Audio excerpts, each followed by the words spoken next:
आज हमारे साथ इस टॉपिक को कवर करने के लिए गेस्ट हैं मोहित। वेलकम मोहित।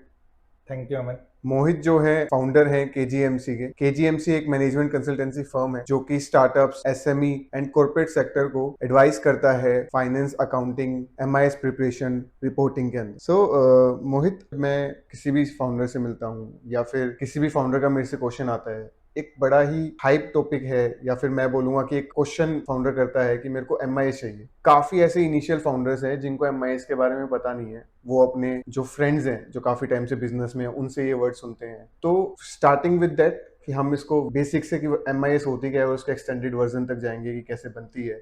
हम्म। तो एमआईएस क्या है? ओके, थैंक यू ये टॉपिक उठाने के लिए, क्योंकि ये जितना सिंपल टॉपिक है उतना क्रिटिकल भी है। अगर मैं एमआईएस को समझाने से पहले मैं आपको एक अलग तरीके से एक एग्जांपल देना चाहता हूँ। जैसे अगर हम किसी भी चीज़ को संभाल के रखना चाहते हैं, चाहे वो मेरी बॉडी हो, चाहे वो मेरा बिजनेस हो, तो हमें उसे रेगुलरली टेक केयर करना पड़ता है। हम्म। अगर मैं डेली अपना चेहरा, अपने आप को देखता हूँ शीशे में, तो मुझे पता लगता है कि यार मेरे साथ क्या गलत हो रहा है। क्या मैं आज ठीक से, मेरे चेहरे पे चमक आ रही है, कहीं पे कुछ लगा हुआ तो नहीं है, क्या मुझे मेरी बॉडी में चेंजेस नजर आ रहे हैं। वो धीरे धीरे होता है। अगर कोई आदमी फैट गेन कर रहा होता है तो वो धीरे धीरे फैट गेन कर रहा होता है। कोई जिम जा रहा होता है तो वो डेली अपनी बॉडी को देखता है और ये देखता है कि मैं उसमें कुछ फर्क मुझे लग रहा है कि नहीं लग रहा है। तो सिमिलरली ऐसे ही अगर हमें अपने बिजनेस में अगर कंटिन्यूटी लेके आनी है और हमें उसको एक हेल्दी बिजनेस बनाना है, तो हमें उसे रेगुलरली वॉच करते रहना चाहिए। और वो जो वॉच है, जो मैं कैसे वॉच करूंगा, उसका एक मैकेनिज्म है एमआईएस। काफ़ी लोग इसको ऐसे भी समझते हैं कि ये मंथली इंफॉर्मेशन सिस्टम है, बट ये इफेक्टिवली वैसे मैनेजमेंट इंफॉर्मेशन सिस्टम होता है। और मैनेजमेंट में ना केवल बोर्ड ऑफ डायरेक्टर आते हैं, बट मैनेजमेंट का मतलब है यहाँ पे ओनर भी कवर होते हैं, टीम लीडर भी कवर होते हैं। इसमें वो सब लोग कवर होते हैं जिन लोगों को बिजनेस के किसी भी पार्ट को मॉनिटर करने की जरूरत है। एमआईएस में ना केवल फाइनेंशियल डेटा कवर होता है, इसमें आपके और बाकी कोई भी बिजनेस से पूरा रिलेटेड, अगर मैं कहूंगा कि बिजनेस के जितने भी फैक्टर्स हैं, चाहे वो सेल्स हो, आपका मार्केटिंग हो, प्रोडक्शन हो, एचआर से रिलेटेड हो, फाइनेंस से रिलेटेड हो, टैक्सेशन से रिलेटेड हो, हर चीज की इंफॉर्मेशन का वॉच रखना एक एमआईएस कहलाता है। ओके, तो अगर मैं बात करूं कि जैसे आपने अभी बताया मेरे को कि जैसे मैं अपनी बॉडी रेगुलर देखता हूँ शीशे में, तो I got to know about कि what is happening, what is going wrong और व्हाट इज गोइंग राइट। तो एमआईएस का जो पर्पस है या उसकी इंपॉर्टेंस है, वो किसी भी बिजनेस के लिए या फिर जो उस एमआईएस के स्टेक होल्डर्स हैं उनके लिए क्या है? देखो, अगेन कोई भी एक बिजनेस का आप ऐसे एज्यूम करो कि आप एक बिजनेस के ओनर हो। अब आपके बिजनेस को चलाने के लिए आपको डेली बेसिस पे, रादर आपको एवरी मिनट कोई ना कोई डिसीजन लेना होता है। तो आपको एक तो डिसीजन मेकिंग के लिए, कि जब भी आपको कोई डिसीजन लेना है तो आपके पास एक डेटा होना चाहिए। आप कहते हो कि मैं डिजिटल मार्केटिंग करूं या मैं नॉर्मल ट्रेडिशनल मेथड से मार्केटिंग करूं, मैं होर्डिंग्स लगवाऊं, स्कीम्स निकालूं, मार्केट में क्या चल रहा है, कैसे चल रहा है, वो भी तो एक इन्फॉर्मेशन ही है।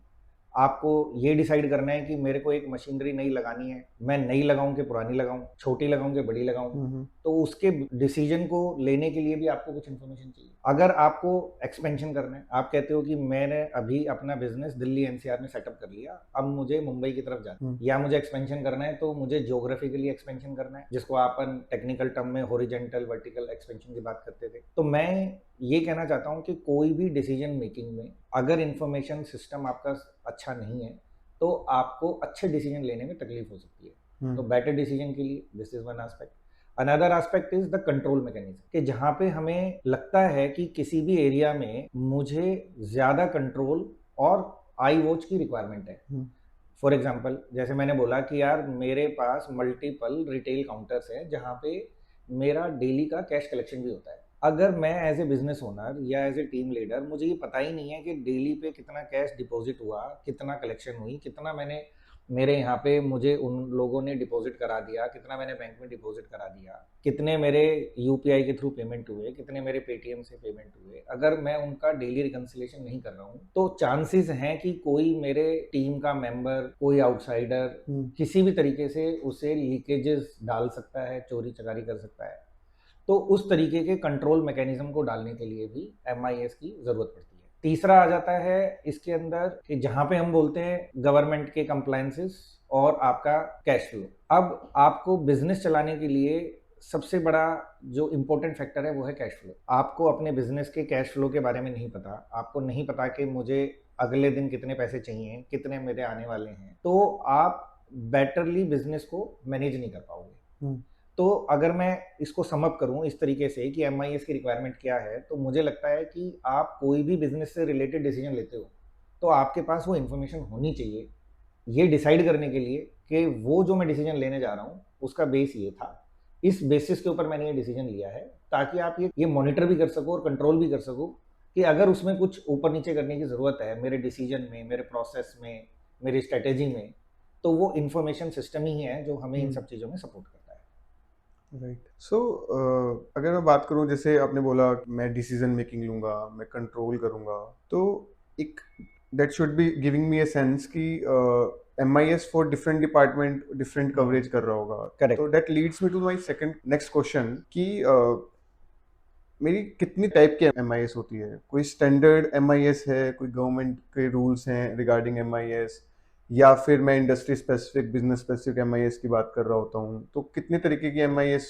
इस पॉइंट पे थोड़ा आप इंसाइट्स दे दो। अच्छा, तो मैं यहाँ पे ये कहना चाहता हूँ अमन कि क्योंकि इसका नाम है वो है मैनेजमेंट इंफॉर्मेशन सिस्टम, जो the name suggest is it is not for the regulatory requirement, it is for the management requirement. और मैनेजमेंट की रिक्वायरमेंट अपने बिजनेस के नेचर के हिसाब से और मैनेजमेंट के अपने स्किल सेट के हिसाब से चेंज होती रहती है। फॉर एग्जाम्पल, अगर कोई क्यूएसआर में है, कोई रेस्टोरेंट का बिजनेस करता है, कोई मैन्युफैक्चरिंग का बिजनेस करता है, किसी का ट्रैवल का बिजनेस है, या किसी का ऑनलाइन मार्केट प्लेस पे मटेरियल या सर्विसेज देने का कोई बिजनेस है, तो आपके बिजनेस के नेचर के हिसाब से डिफरेंट डिफरेंट टाइप की इंफॉर्मेशन आपके लिए इंपॉर्टेंट हो सकती है। तो as a management, as a owner of the business, हमें सबसे पहले ये पता होना चाहिए कि मेरे बिजनेस के लिए मुझे कौन सी इंफॉर्मेशन किस फ्रीक्वेंसी पे कितनी एक्यूरेसी से मुझे रिक्वायर्ड है। तो अगर मैंने अपने आप का अपने बिजनेस के हिसाब से वो फ्रेमवर्क तैयार कर लिया और पीछे मैंने उसका प्रोसेस बना दिया कि मेरी टीम मुझे वो इंफॉर्मेशन मेरे अकॉर्डिंगली, मतलब मैनेजमेंट बिजनेस के अकॉर्डिंगली, अगर वो मुझे रेगुलरली मिल रही है और उसकी क्वालिटी ठीक है, तो ये इस मैकेनिज्म को मैं बोलूंगा एमआईएस सिस्टम। ओके। तो इसमें ऐसा कुछ नहीं है कि कोई गवर्नमेंट ने बोला है कि आपको डेली पीएनएल देखना है, डेली कैश फ्लो देखना है, डेली रिकंसिलिएशन करना है, ऐसा कुछ नहीं है। ये आपकी अपनी बिजनेस टू बिजनेस रिक्वायरमेंट है। छोटा बिजनेस है तो अलग रिक्वायरमेंट हो सकती है, सेम इंडस्ट्री में बड़ा बिजनेस है, बड़े स्केल का बिजनेस है तो अलग रिक्वायरमेंट हो सकती है।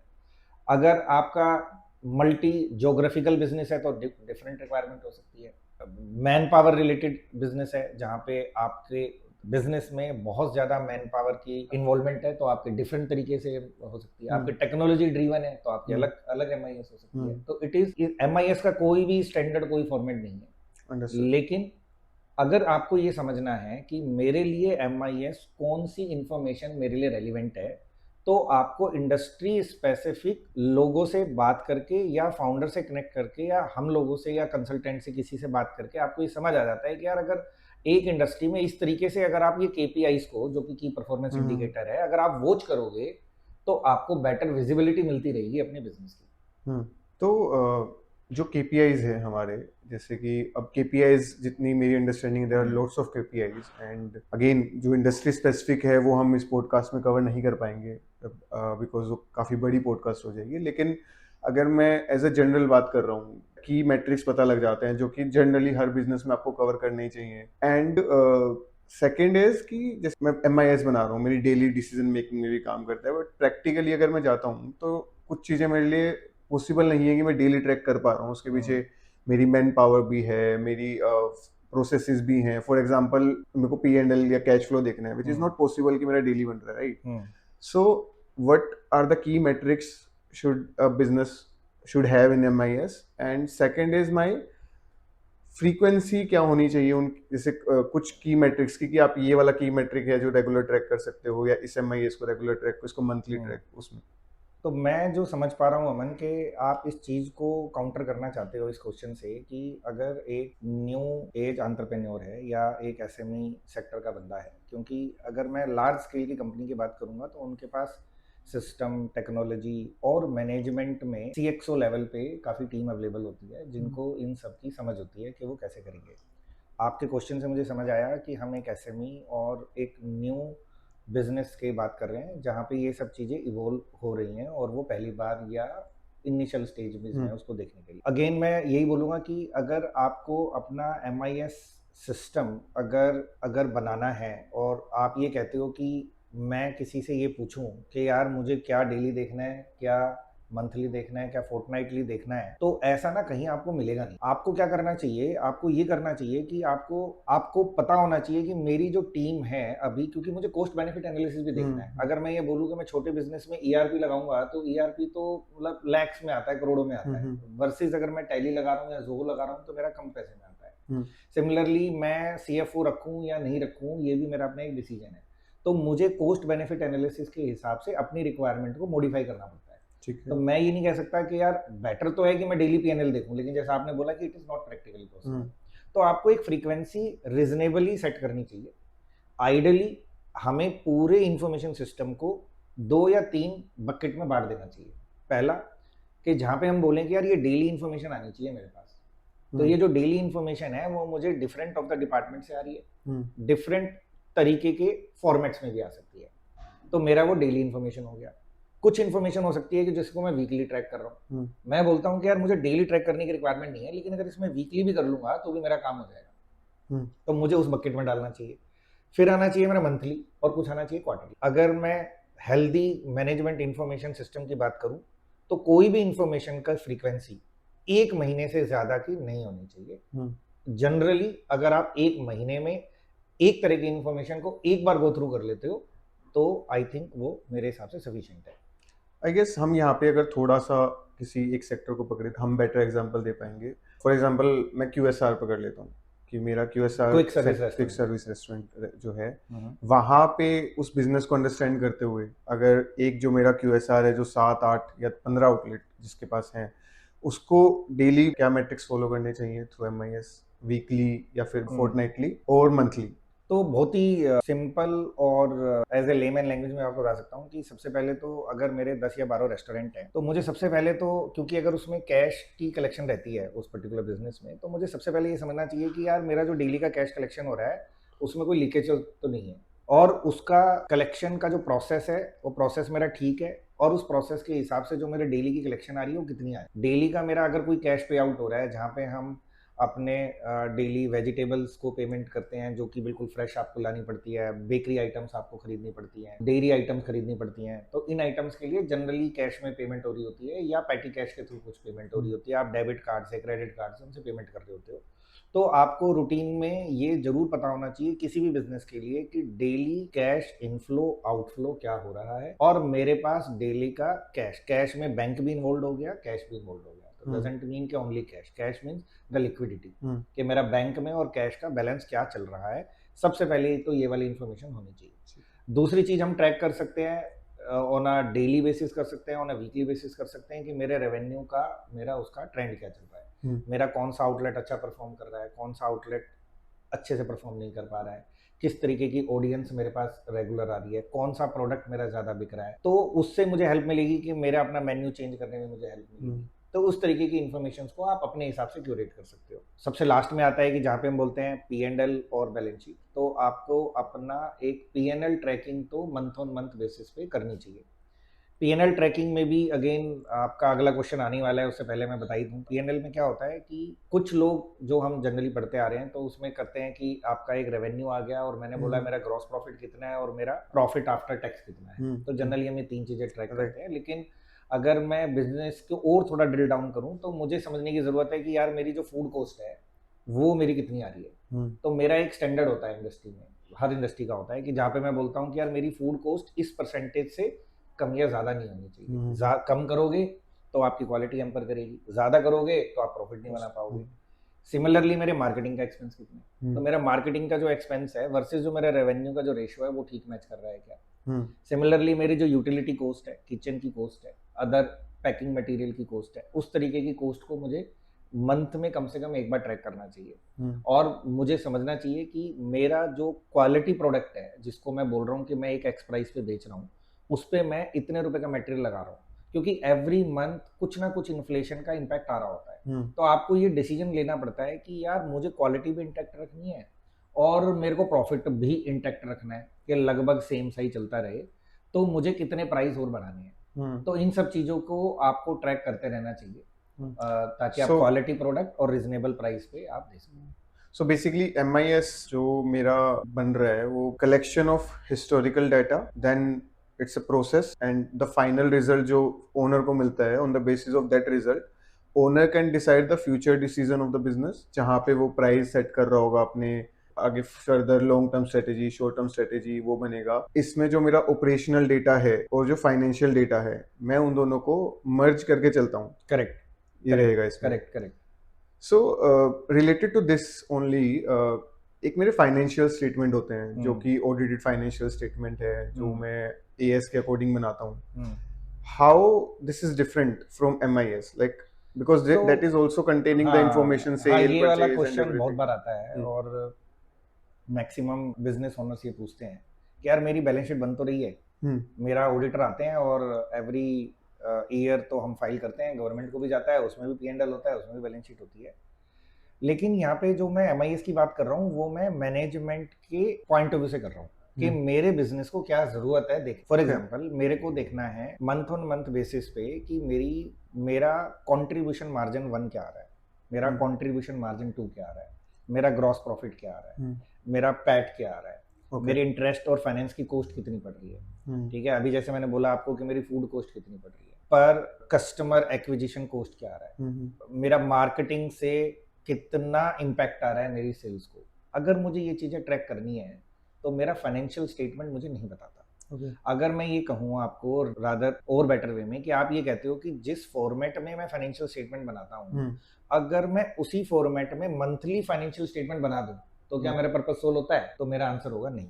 क्योंकि वो जो फाइनेंशियल स्टेटमेंट की आप बात कर रहे हो वो रेगुलेटरी रिक्वायरमेंट है। मेरे अकाउंटिंग स्टैंडर्ड, मेरा कंपनीज एक्ट मुझे गाइड करता है, क्योंकि सभी कंपनियों का डेटा एक सिमिलर फॉर्मेट में होना चाहिए गवर्नमेंट के पॉइंट ऑफ व्यू से, ताकि वो उनको अपने हिसाब से एनालाइज कर सके। लेकिन अगर मैं बात करूं एक इंडस्ट्री में एक ओनर की, तो वो अपनी इंडस्ट्री के हिसाब से KPI सेट करता है कि सामने वाले की कॉस्ट इतनी आ रही है प्रोडक्शन की, तो मेरी इतनी आ रही है, तो मैं उससे कंपेयर कर सकता हूँ।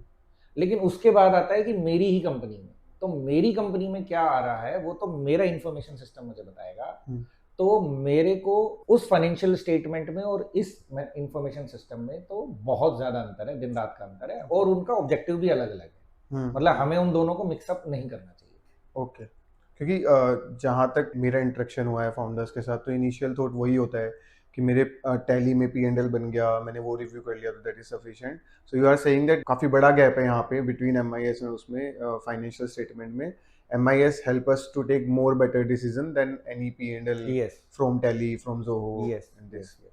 ओके, अभी अगर मैं बात कर रहा हूँ कि MIS बननी चाहिए, बट क्या ऐसे मेजर चैलेंजेस हैं फॉर इम्प्लीमेंटिंग एन MIS, किस वजह से जो काफी कंपनी भी फेस करती है कि MIS नहीं बन पाती है, MIS में डिले बहुत सारा होता है, उसका क्या रीजन है? देखो मल्टीपल रीजंस हैं। जब भी कभी कोई हम चीज को अचीव नहीं कर पाते तो मल्टीपल फैक्टर्स होते हैं उसको नहीं करने के। कुछ हमारे कंट्रोल में होते हैं, कुछ हमारे कंट्रोल के बाहर होते हैं। जहां तक बात मैनेजमेंट के इंफॉर्मेशन सिस्टम इम्प्लीमेंटेशन की है, तो मेजोरिटी ऑफ फैक्टर्स तो हमारे इंटरनल एग्जिस्ट करते हैं, जो कि एक्सटर्नल फैक्टर से ज्यादा इन्फ्लुएंस नहीं रहते, इम्पैक्टेड नहीं है। पहला फैक्टर जो मुझे लगता है वो होता है मैनेजमेंट का माइंडसेट, क्योंकि टॉप डाउन अप्रोच हमेशा चलती है। अगर मेरी मैनेजमेंट को लगता है कि मेरे पूरी टीम डिसिप्लिन में रहे, तो मैनेजमेंट को पहले अपना इंटेंट बताना पड़ता है कि मेरे टीम टाइम से आए, टाइम से जाएं, लेट ना बैठें, जल्दी ना जाएं, अपना काम खत्म करें, KRA के हिसाब से काम करें। तो MIS अगर मैं बात करूं तो एक डिसिप्लिन, एक कल्चर है, वो मैनेजमेंट को टॉप डाउन अप्रोच से लेके आना पड़ता है। तो पहला फैक्टर तो ये है कि मैनेजमेंट का इंटेंशन बड़ा क्लियर होना चाहिए कि मुझे ये सिस्टम इम्प्लीमेंट करना है। फिर उस इम्प्लीमेंट करने के लिए दो चीजें बड़ी इंपॉर्टेंट है। पहला आपका प्रोसेस का मतलब है कि जो इंफॉर्मेशन आपको चाहिए वो इंफॉर्मेशन जो आएगी तो आएगी कैसे। आपने बोला कि किसी को यार मेरे को ना प्रोडक्शन की कॉस्ट बता दो, अब उसके पास वो है ही। अब आपने बंदे को बोला कि यार नहीं मुझे तो आज शाम तक चाहिए, अब चाहिए तो वो क्या करेगा, वो ऐसे ही एस्टिमेशन लगाएगा, कुछ भी करेगा, दे देगा, वो आपकी मैच नहीं करेगी। अच्छा, आपको भी नहीं पता कि वो सही है या गलत है। तो जो प्रोसेस है, उस प्रोसेस को इतना कंट्रोल्ड एनवायरनमेंट में बनाना है आपको कि जिससे आपकी क्वालिटी इंपैक्ट ना हो। और ये रेगुलर प्रोसेस है, इसको आप ऐसा नहीं कर सकते कि मैंने आज बना दिया और दोबारा देखने की जरूरत ही नहीं है, सालों साल चलता रहेगा, ऐसा नहीं है। तो एमआईएस में डेटा की क्वालिटी और प्रोसेस, ये दो एक ऐसे चैलेंजेस हैं जहां पे आपको इंटीग्रेट करना पड़ता है चीजों को, और एक प्रोसेस में डिसिप्लिन में लेके आना पड़ता है। तो अगर मैं इसको लिस्ट डाउन करूं चैलेंजेस को, तो पहला माइंडसेट जो मुझे समझ आता है, दूसरा आता है प्रोसेस, कि आपका प्रोसेस ठीक है कि नहीं है, प्रोसेस को एफिशिएंट बनाना चाहिए।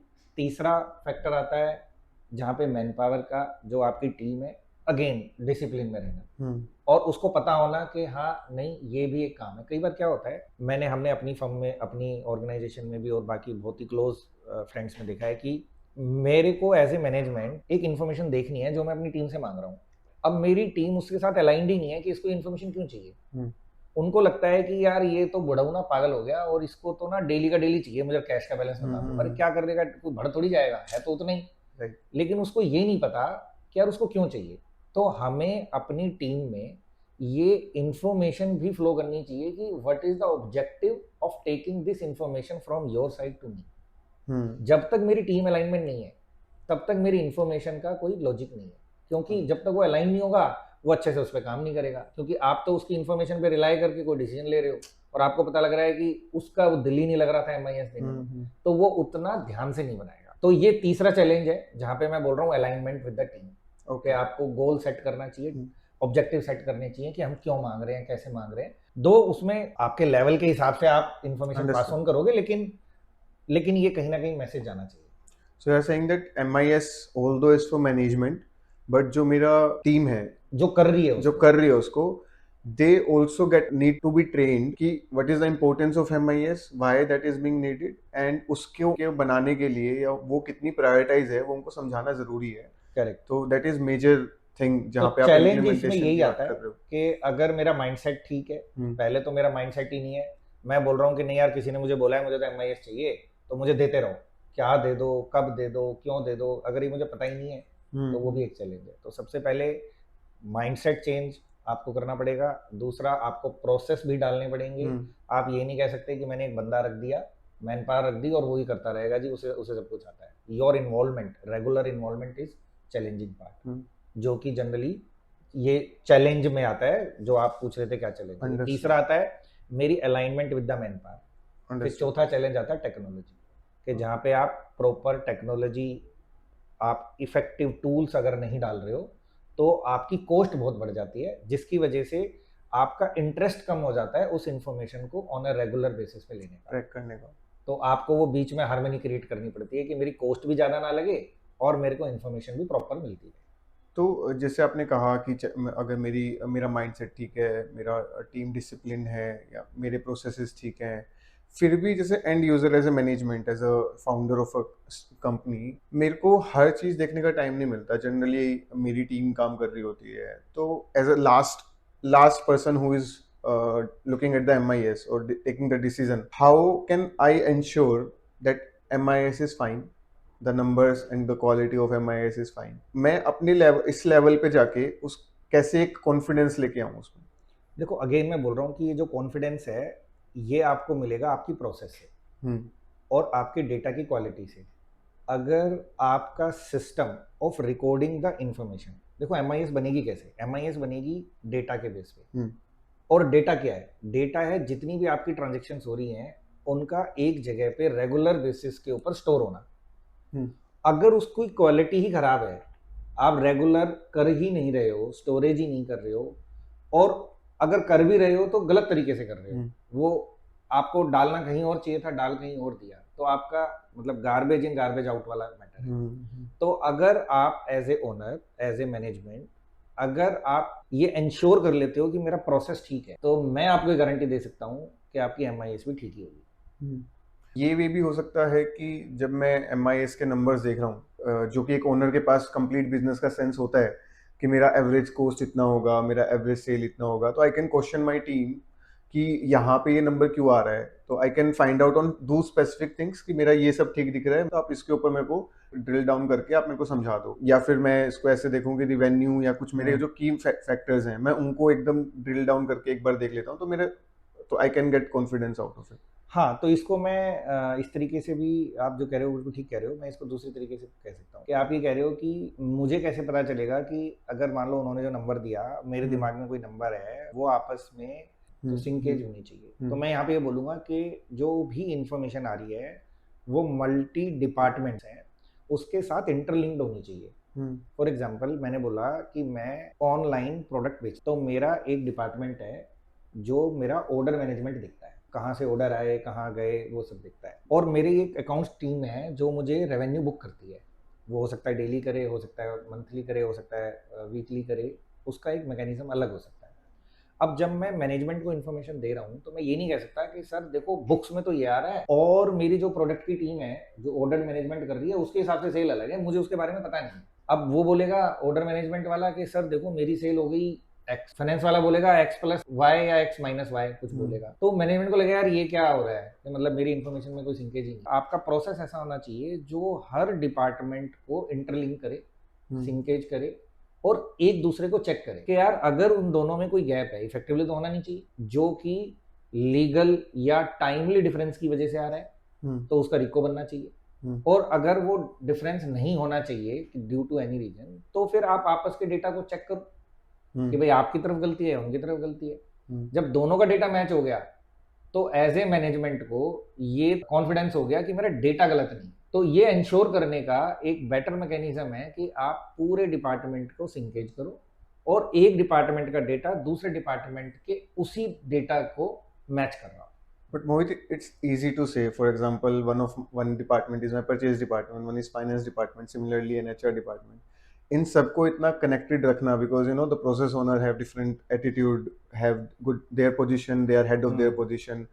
तो वो जो connectivity है उसको मैं कैसे ensure, मतलब as a owner, how to make that connectivity? नहीं देखो, I know that is like नहीं नहीं out of the, इसमें but नहीं नहीं ऐसे can नहीं I take external help here to देखो एक्सटर्नल हेल्प तो that? डेफिनेटली आप ले ही सकते हो, किसी से भी ले सकते हो, there are so many consultant, वो तो आपको मार्केट में सर्विसेज का एरिया है ही है, लेते ही हैं। लेकिन अगर अगर जो हार्मनी क्रिएट करने की बात है ना, वो तो देखो मैनेजमेंट करती ही है। आज आप बिजनेस कर रहे हो, आपका परचेज वाला बोले यार मैं तो परचेज ही नहीं करूंगा, मेरा सेल वाला बोले सेल ही नहीं करूंगा, तो ऐसे नहीं हो सकता। तो आपने जब KRA दिए हुए हैं, आपने एम्प्लॉय रखे हुए हैं, आपने टीममेट बनाए हुए हैं, तो उनका अपना KRA है, तो इन्फॉर्मेशन देना भी तो एक KRA है। तो आपने जब उनके KRA में डाल दिया और आपने बोला कि यार नहीं, आपके डिपार्टमेंट की ये वाली इंफॉर्मेशन दूसरे डिपार्टमेंट की इंफॉर्मेशन से मैच होनी चाहिए, तो that is part of the process. अब मेरा जब बैलेंस शीट बनती है, जब मेरी एनुअल रिपोर्ट बनती है, तो उसपे तो मैं ऑपरेशन का डेटा भी देता हूँ, फाइनेंस का भी देता हूँ, बाकी चीजें भी देता हूँ, रेगुलेटरी भी देता हूँ। वो कैसे है, तो अगर मैं बोलूँ कि नहीं सर मेरे तो डिपार्टमेंट ने नहीं दी, तो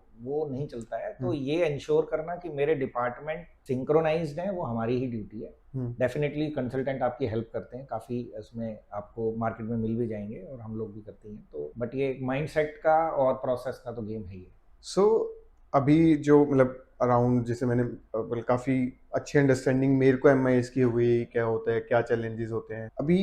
जैसे एवरीवन पिछले 2 साल से जो AI चल रहा है, या everyone is talking about automation, तो how AI and automation is changing the picture of MIS? Should a business consider that? How can they get into this AI and automation? देखो मैं इसमें ये से बोलूंगा कि AI एक टेक्नोलॉजी के जैसे ही है, तो आपको ऐसे समझना चाहिए कि जहां पे भी आप प्रोसेस बना रहे हो और कोई ऐसी प्रोसेस है जो रिपीटेटिव टास्क की है, वहां पे आपको ऑटोमेशन डालना चाहिए, चाहे वो प्रोडक्शन रिलेटेड हो, चाहे वो फाइनेंस रिलेटेड। तो वो बात हो गई ऑटोमेशन की। फिर आता है कि जहां पे आपके टूल्स आपके पास अवेलेबल हैं, अब आपको इन्वेंट्री रिकॉर्ड करनी है। अब इन्वेंट्री के लिए अगर आप के पास ऑप्शन है कि आप अपना या तो डायरी में बना रहे हो, एक आप एक्सेल में बना रहे हो। जब एक्सेल आया तो उससे पहले तो रजिस्टरी बनते थे, फिर एक्सेल बननी शुरू हुई, फिर एप्लीकेशंस आ गई। तो एप्लीकेशंस में आप डालते हो, तो फिर जो एप्लीकेशंस हैं उनका अपना डेटा एनालिटिक्स, रिपोर्टिंग, डैशबोर्डिंग, वो एक बेटर मैकेनिज्म है। तो अगेन आपने टेक्नोलॉजी एब्जॉर्प्शन करी। अब नई चीज आ गई है AI में क्या है कि अगेन AI का काम है डेटा को एनालाइज करना और जिस फॉर्मेट में चाहिए, जिस तरीके से चाहिए, उसका रिजल्ट आपको लाके देना। उससे पहले डेटा तो होना चाहिए, अगर डेटा ही नहीं होगा तो AI क्या करेगा? तो पहले आपको इंश्योर करना है कि मेरा जो टेक्नोलॉजी या एप्लीकेशन मैं ऐसी लगाऊं जिससे मेरा data timely online real time basis पे या एक टाइमली मैनर में रिकॉर्ड होना शुरू हो जाए। उसके बाद में एआई के बहुत सारे ऐसे टूल्स हैं जो आपके इंफॉर्मेशन मैकेनिज्म को ऑटोमेट कर देते हैं। फॉर एग्जांपल मैंने बोला कि एक मेरा ये मैनेजर साहब हैं, ये मुझे ऑन रेगुलर बेसिस एक पेपर लाके देते थे पहले और बोलते थे कि सर आपका ना बैंक का बैलेंस इतना है, कैश का बैलेंस इतना है, आज आपकी इतनी की रेवेन्यू हुई है, इतने आपने वेंडर को पेमेंट करी है, इतने पैसे आपके आज आए हैं कस्टमर से। ये इन्फॉर्मेशन वो मुझे पेपर पे देता था। फिर उसने मुझे मेल करनी शुरू करी धीरे धीरे, फिर वो एक्सेल पे देना शुरू कर दिया। अब एआई से या बाकी टूल से अब मुझे क्या दिख रहा है, मेरे लैपटॉप पे ही या कंप्यूटर पे मेरे पास डैशबोर्ड अपने आप आ जाता है, मैं उसे रिफ्रेश करता हूँ तो मुझे वो इन्फॉर्मेशन ऑटोमेटिकली रियल टाइम हो जाता है। तो उससे क्या हुआ कि उस बंदे का टाइम बच गया। एआई कोई भी टेक्नोलॉजी, कोई भी ऑटोमेशन आपके मैन आवर्स को कम करती है, उस पर डेफिनेटली आपको काम करना चाहिए और ऐसे नई टेक्नोलॉजीज के साथ में आपका हमेशा फायदा ही होने वाला है। तो last question for today is, as a startup जो एकदम शुरू कर रहे हैं और फाउंडर के पास इतनी सारी चीजें होती हैं, वो सेल भी देख रहा है, प्रोडक्ट भी बना रहा है, मार्केटिंग भी देख रहा है, फाइनेंसिस भी कहीं ना कहीं अलाइन कर रहा है, तो क्या उसको शुरू से ही एमआईएस पे जाना चाहिए या उसको कुछ टाइम के बाद, फॉर एग्जांपल सीड होने के बाद या सीरीज ए के बाद एमआईएस को शुरू करना चाहिए? तो what is your view on that? देखो अभी क्या है कि पहली चीज तो अगर जैसे ही आपके पास कोई इन्वेस्टर आएगा तो आपसे वो पुराने वाली चीजें भी मांगेगा। वो बोलेगा कि आप मुझे बताओ कि अभी तक आपने क्या किया है। तो कैसे बताओगे? फिर वो पूछेगा कि आपने मंथ ऑन मंथ बताओ मुझे, कब आपने शुरू करा, आपका टाइम कैसे चला, आप कैसे कैसे आपने ग्रो करा, क्या क्या चैलेंजेस आए। वो एक दिन में बनाना पॉसिबल तो है नहीं, राइट। तो उसको बनाने के लिए आपको पीछे हिस्ट्री में फिर से जाना पड़ेगा। जो चीज आप छोड़ के आ गए, अब आप आगे बढ़ने की बात कर रहे हो, आप दोबारा पीछे मुड़ के देखना शुरू करोगे। तो मेरा व्यू इसमें ये रहता है कि आपको पहले दिन से अपना सिस्टम एंड प्रोसेस को इम्प्लीमेंट कर देना चाहिए। दो आप ऐसा तो मैं नहीं कह रहा कि पहले दिन ही आप सारे टेक्नोलॉजी लगा दोगे, सारे टूल्स लगा दोगे। It's a gradual process. जैसे जैसे बिजनेस में आप आगे बढ़ते जाते हो, नए एम्प्लॉइज हायर होना शुरू हो जाते हैं, नया आप सिस्टम डालना शुरू करते हो, नए प्रोडक्ट डालते हो, वैसे ही नई टेक्नोलॉजी का एब्जॉर्प्शन होना चाहिए, नए प्रोसेसेस इवॉल्व होने चाहिए फाइनेंस के अंदर, नई टीम आनी चाहिए। तो इट्स ए ग्रेजुअल प्रोसेस।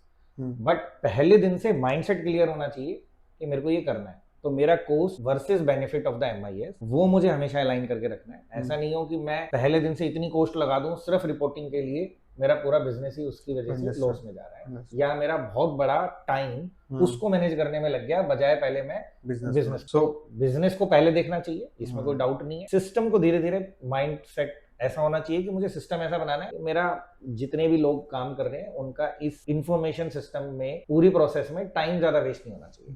तो I can start gradually. Starting में मैंने 1-2 मेट्रिक शुरू कर दिए ट्रैक करने, for example my marketing versus revenue, उस तरीके से फिर मैं gradually I can go to daily आप ऐसे सोचो कि जैसे जब आप अपना हेल्थ चेकअप कराते हो तो कितने दिन में कराते हो? आपको लगता है कि नहीं यार मेरे को एवरी क्वार्टर में कराना है, तो आप क्वार्टर में कराते हो। और देखते कैसे हो? आप सिर्फ रेड फ्लैग देखते हो, राइट। आजकल तो चलो स्मार्ट रिपोर्टिंग भी आ गई है जो आपको सिर्फ 3 ही चीजें बताती है कि कौन सी बहुत ज्यादा अच्छी हो रही है, कौन सी बहुत ज्यादा खराब हो रही है, बाकी चीजें आप नहीं देखते हो। तो ऐसे ही एआई इन सब चीजों में हेल्प करता है, जो आपको बहुत क्रिस्प डैशबोर्ड देता है। टूल्स आ गए हैं जो बहुत ही एक सिंगल पेजर आपको रिपोर्ट देता है। तो आपको उन सब चीज़ों को अगर आप यूज़ करना शुरू कर दोगे तो मुझे नहीं लगता कि उसमें बहुत ज़्यादा टाइम जाने वाला है। एक एमआईएस को देखने में आप 15 मिनट से लेके 1 घंटे तक देखो। अगर आपको कोई रेड फ्लैग नहीं है, अब मान लो मेरी एक कंसिस्टेंसी में कॉस्ट ऑफ गुड सोल्ड आ रहा था या जीपी पकड़ लो आपके, मेरा एक जीपी का एक परसेंटेज आ रहा था, लेकिन इस महीने वो काफी डिप हो गया या एकदम से शूट अप हो गया। तो शूट अप हो गया तो ऐसा नहीं है कि यार मेरे को बैक ऑफ द माइंड पता होना चाहिए ना कि मेरा जीपी तो बढ़ा ही नहीं, पर ये इसमें क्यों दिख रहा है? तो फिर आपको उसमें ड्रिल डाउन करना जरूरी है कि कहीं पे मेरा डेटा का बग तो नहीं है कोई। अदरवाइज अगर वो सिमेट्री में जा रहा है तो आपको जस्ट नजर मारनी है और ये देखना है कि सब कुछ ठीक चल रहा है ना, बस उस एंगल से। तो उतना ही टाइम लगने वाला होता है, तो इतना कोई हार्ड नहीं है किसी भी फाउंडर के लिए कि वो ना देखे। और अगर एक फाउंडर की बात करूं तो उसे तो सब चीजें ही आनी चाहिए। उसको एचआर भी आना चाहिए, उसको मार्केटिंग भी आनी चाहिए, उसको प्रोडक्ट की समझ भी होनी चाहिए, उसको फाइनेंस की समझ भी होनी चाहिए, उसको रेगुलेटरी भी पता होना चाहिए, उसे गवर्नमेंट से डील करना भी आना चाहिए। तो वो तो एक मल्टीटास्किंग पर्सन तो होता ही। तो उसमें मुझे लगता नहीं है कोई difficulty. That's great Mohit, I guess we have covered MIS completely and काफ़ी डिटेल हमने डिस्कशन किया। Anything you want to say जो मैंने मिस कर दिया हो MIS के रिगार्डिंग ड्यूरिंग दिस कन्वर्सेशन? तो इसमें मेरा एक ही लास्ट में कंक्लूडेड रिमार्क्स हैं कि हम लोग फाइनेंस को अपना बैक एंड ऑपरेशन समझते हैं और मैनेजर कह लो या ओनर कह लो, उन लोगों को लगता है कि ये इतना इंपॉर्टेंट टास्क नहीं है बाकियों के मुकाबले। मैं ये नहीं कहता कि इसको आप 90% वेटेज दो या 80% वेटेज दो या 20% इज एनफ। मुझे ऐसा लगता है कि अगर आपको अपने बिजनेस की पिक्चर अगर अच्छी देखनी है तो वो आपका फाइनेंस है जो आपको बताता है कि रियल ग्राउंड में आप कैसे हो।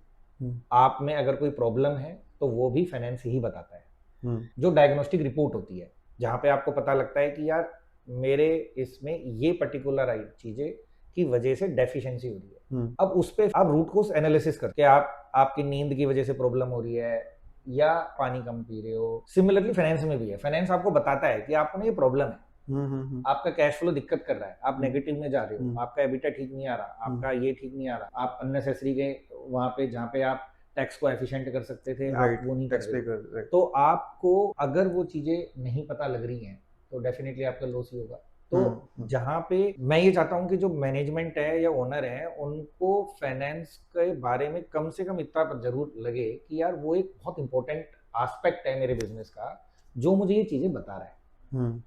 तो पहली चीज तो ये होगी। दूसरा ये आप देखो कि अगर कोई भी एक्सटर्नल पार्टी है, मेरा ऑडिटर, गवर्नमेंट, चाहे वो GST हो, चाहे वो TDS हो, चाहे PF हो, चाहे ESI हो, चाहे कोई भी एक्सटर्नल एजेंसी, इवन मेरे इन्वेस्टर, मेरी जो थर्ड पार्टी एजेंसीज हैं जो ड्यू डिलिजेंस कर रही है, वो मांगती क्या है? डेटा ही तो मांगती है। जो मेरा डेटा है मैं उसी पे ही टाइम नहीं लगा रहा हूँ, राइट?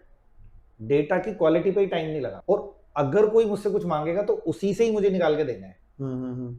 तो मैं बस यहाँ पे ये कहना चाह रहा हूँ कि इसकी इम्पोर्टेंस को समझना बहुत जरूरी है। जो मुझे अभी ऐसा लगता है कि क्योंकि AI आ गया, टेक्नोलॉजी काफी आ गई, तो बहुत सारे लोगों का ये मानना है कि यार ये तो सब ऑटोमेट हो जाएगा, इसमें अपने को कोई दिमाग नहीं लगाना। तो मेरा कहने का ये था कि अभी वो टाइम नहीं आया है, हो सकता है 8-10 साल बाद आ जाए या कभी भी आ सकता है, लेकिन अभी वो टाइम नहीं आया है कि वो चीजें इतनी ऑटोमेट हो सकती हैं कि बिना आपके इंटरवेंशन के, बिना आपकी इन्वॉल्वमेंट के वो चीजें ठीक हो सकती है। तो मैनेजमेंट को इन्वॉल्वमेंट रखनी चाहिए डेटा के ऊपर। तो वो इंपॉर्टेंस मैं समझाना चाहता हूँ कि वो बहुत इंपॉर्टेंट एस्पेक्ट है, आप उसे नेग्लेक्ट ना करें, क्योंकि वही आपको हर चीज में हेल्प करेगा जो अभी हमने आज डिस्कस किया। या ट्रू, एक्चुअली अभी मैं last Saturday Sunday I was in a class of data analytics, तो मैं वहाँ पे सीख रहा था। तो वहाँ पे भी जो स्पीकर थे वो भी सेम ही बात बोल रहे थे। जो बिग हाउसेज हैं, बिग फैमिली हाउसेज और कॉर्पोरेट्स हैं, they are aggressively working on data and they are maintaining the quality, they are doing analytics of the data. उनका की डिसीजन मेकिंग हो गया है। जो बड़े बड़े बिजनेसेस डेवलप हो रहे हैं, इवन रिसेंट जो एक अंबानी की जो शादी थी वो भी एक पूरा डेटा एनालिटिक्स के बेसिस पे एक मार्केटिंग स्टंट था। तो everything is going around data as of now. तो वहाँ पे फोकस और क्वालिटी मेंटेन करना एक मस्ट हो गया है। अब मैं आपको ना एक एग्जांपल बताता हूँ, मुझे याद आ गया। एक प्रोप्राइटरशिप कंसर्न में एक इंडिविजुअल बंदे ने ऑनलाइन में एक अपना बिजनेस शुरू करा। अभी नए नए शुरू हुए थे 5-7 साल पहले। तो उन्होंने अमेजोन से, मिंत्रा से, इनसे अपना प्रोडक्ट जो कि आई थिंक गारमेंट में थे या फुटवेयर्स में थे, किसी में भी थे, उन्होंने सेल करना। अब धीरे धीरे जैसे जैसे ई-कॉमर्स इवॉल्व हुआ तो हुआ क्या कि उन्होंने मल्टीपल स्कीम्स कर दी कि आप डायरेक्ट भी बेच सकते हो, आप B2B भी कर सकते हो। तो हुआ क्या कि वो क्योंकि अपने बिजनेस में इतने इन्वॉल्व थे, उन्होंने डेटा को और फाइनेंस को बिल्कुल नेगलेक्ट कर रखा था। तो उन्होंने क्या किया, उन्होंने बोला कि यार मेरा तो डेटा एक कोई भी एक ऐसी थर्ड पार्टी है अपने आप देखती रहेगी, मुझे कुछ देखने की जरूरत नहीं। ठीक है जी। अब 5 साल के बाद क्या हुआ, उन्होंने कहा, वो आए मेरे पास, तो उन्होंने मेरे को बोला कि यार मेरे को ना कोई सर्विस नहीं चाहिए, मुझे बस ये समझना है कि मैंने इतने पैसे लगाए थे और आज मैं जीरो पे खड़ा हूँ, मेरे पैसे गए कहाँ? और मैं अगर अपनी जर्नी देखूं तो मैंने 100 करोड़ का बिजनेस कर लिया, मेरा प्रॉफिट मार्जिन भी ठीक है, मेरा जो प्रोडक्ट बिक रहा है उसमें मेरा मार्जिन भी ठीक है, लेकिन मेरे पास पैसे नहीं है। पैसे कहाँ गए? तो हमने कहा भाई कोई बीच में अगर घड़े में आप पानी डाल रहे हो, डल रहा है पानी, तो भरना तो चाहिए कभी और दिखना भी चाहिए, बट वो खाली का खाली है, ऐसा क्यों है? वो जब हमने उसका रूट कोज एनालिसिस समझा तो हमने देखा कि उन्होंने पूरे 5 साल में कभी ये चेक ही नहीं करा कि उसके रिसीवेबल कितने हैं, उसके पेबल कितने हैं, पेमेंट किससे आ रही है, किसको जा रही है। अगर मैं बात करूं तो माइनर सी मिस्टेक थी वो क्या थी कि जो ये इनके वेयर हाउस कोई मॉडल होता है तो वहाँ पे B2B सेल होती है। उन्होंने B2B सेल का मोड ऑफ ऑपरेंडी एक्सेप्ट कर लिया, जो कि पहले B2C था, एज ए वेंडर सेल करते, बट उनकी टीम को किसी को नहीं पता। जो मैनेजर थे, ओनर थे, वो अपने बातचीत करके आए और करके चले गए। तो जो टीम थी फाइनेंस में, जो बंदे थे या जो कंसल्टेंट या जो भी जिनके थ्रू भी वो टैक्सेशन वैक्सेशन कराते थे, वो उसको B2C ट्रीट करते रहे। उससे इम्पैक्ट क्या हुआ कि सामने वाले ने जो GST का इनपुट लेना था वो ले नहीं पाया। राइट। अब इनपुट नहीं ले पाया, जो कि मोटा मोटा 18% समझ लो, तो वो पैसा वो हर बार उनकी सेटलमेंट पेमेंट से काटता रहा।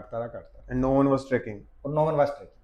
4 साल के बाद में आप सोचो कि अगर मेरा डेली का या हर महीने का, अगर मान लेते हैं 10 करोड़ का भी अगर मान लो बिजनेस होता है, तो 18% कितना होगा? So मेरा आपका इतना प्रॉफिट भी नहीं होता। 18% of the sale basically you are saying. Basically वो आपने डबल पे कर Oh my. दिया। तो ये क्यों हुआ? अगर मैं उसको देखूं तो क्यों हुआ ये कोई गलती कोई फाइनेंस वाले की नहीं है, कोई गलती जो टैक्सेशन फाइल कर रहा है उसकी नहीं है।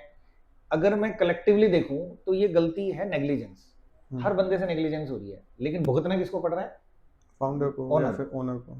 तो यहाँ पे मैं इसकी इंपॉर्टेंस बता रहा हूँ आपको कि ओनर को फाइनेंस एंड अकाउंट्स पे और अपने MIS सिस्टम पे कंट्रोल होना चाहिए। उसे पता होना चाहिए कि ये बहुत इंपॉर्टेंट एस्पेक्ट है।